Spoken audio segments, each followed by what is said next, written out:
Today, global economic growth goes down the gurgler.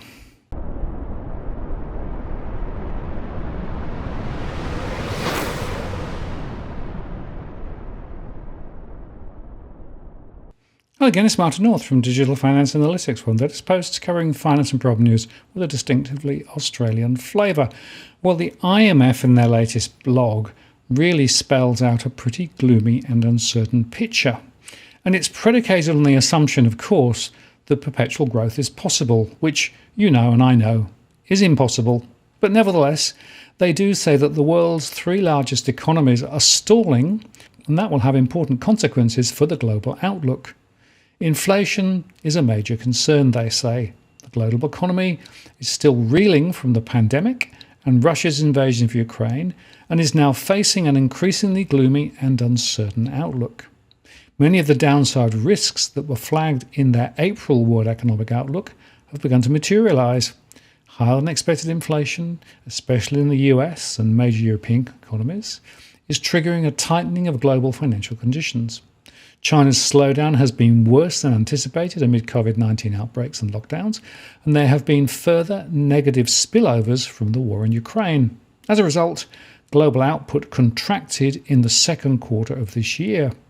So under their baseline forecast, growth slowed from last year's 6.1% to 3.2% this year and 2.9% next year, downgrades of 0.4 and 0.7 percentage points from April. This reflects stalling growth in the world's three largest economies, the United States, China, and the Euro area, and that has important consequences for the global outlook.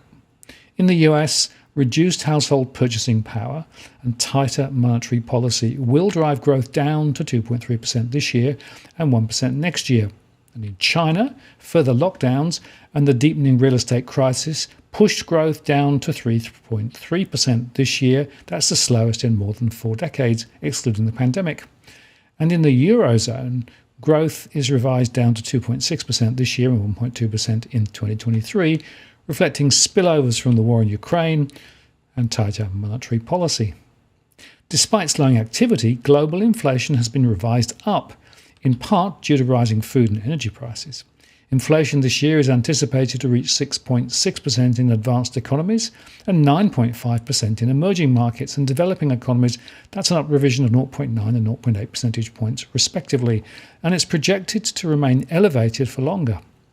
Inflation has also broadened in many economies, reflecting the impact of cost pressures from disrupted supply chains and historically tight labour markets. The risks to the outlook are overwhelmingly tilted to the downside. The war in Ukraine could lead to a sudden stop of European gas flows from Russia, and indeed they've dialed it back to 20% now, blaming a broken turbine. Inflation could remain stubbornly high if labour markets remain overtly tight, or inflation expectations de-anchor, or disinflation proves more costly than expected. And tighter global financial conditions could induce a surge in debt distress in emerging markets and developing economies. Renewed COVID-19 outbreaks and lockdowns might further suppress China's growth.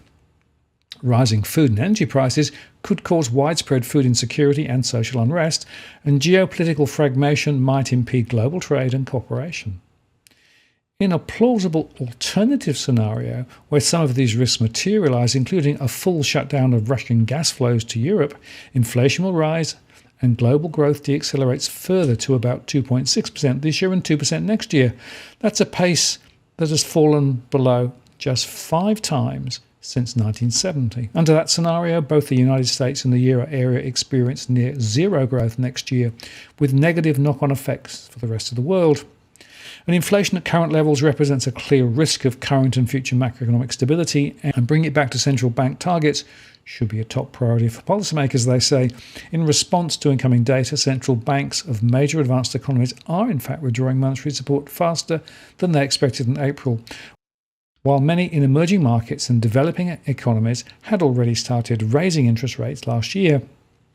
The resulting synchronized monetary tightening across countries is historically unprecedented, and its effects are expected to bite, with global growth slowing next year and inflation deaccelerating. Tighter monetary policy will inevitably have real economic costs, but delaying it will only exacerbate the hardship. Central banks that have started tightening should stay the course, they say, until inflation is tamed.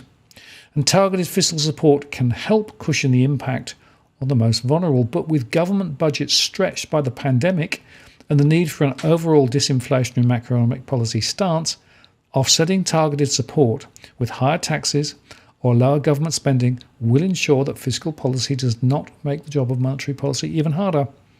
As advanced economies raise interest rates to fight inflation, financial conditions are tightening, especially for the emerging market counterparts.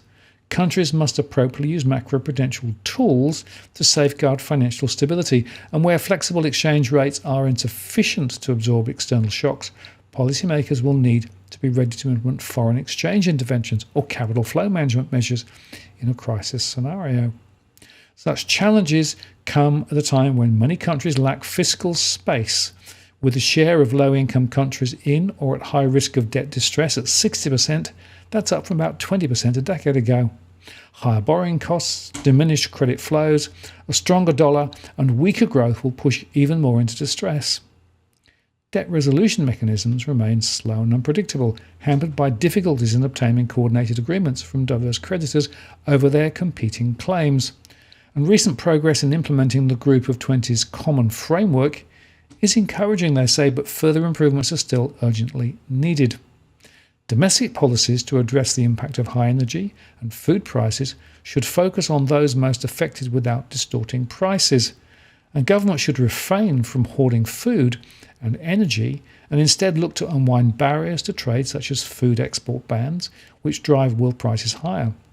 As the pandemic continues, governments must step up vaccination campaigns, resolve vaccination distribution bottlenecks, and ensure equitable access to treatment. Finally, mitigating climate change continues to require prompt multilateral action to limit emissions and raise investment to hasten the green transition.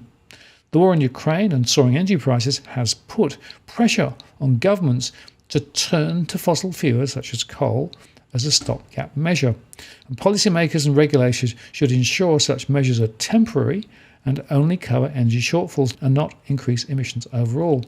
Credible and comprehensive climate policies to increase green energy supply should be accelerated urgently. The energy crisis also illustrates how a policy of clean, green energy independence can be compatible with national security objectives. So, the outlook has darkened significantly since April. The world may soon be teetering on the edge of a global recession only 2 years after the last one, and multilateral cooperation will be key in many areas, from climate transition and pandemic preparedness to food security and debt distress. Amid great challenge and strife, strengthening cooperation remains the best way to improve economic prospects and to mitigate the risks of geoeconomic fragmentation. Well, there's quite a lot of gobbledygook in that, but nevertheless, 3 very important points. The first is inflation is going to be higher and longer, and it's spilling over into not just advanced economies, but into emerging economies which are really struggling. Second, the fragmentation globally is something, of course, the IMF is fighting against, but we're seeing more and more of it because you've got to ask yourself whether the global order as defined over the last 20 to 30 years has actually done us a good service or not. And the third point is this, that given where we are and the lack of, quote, fiscal headspace, it's a very interesting question as to what else can be done.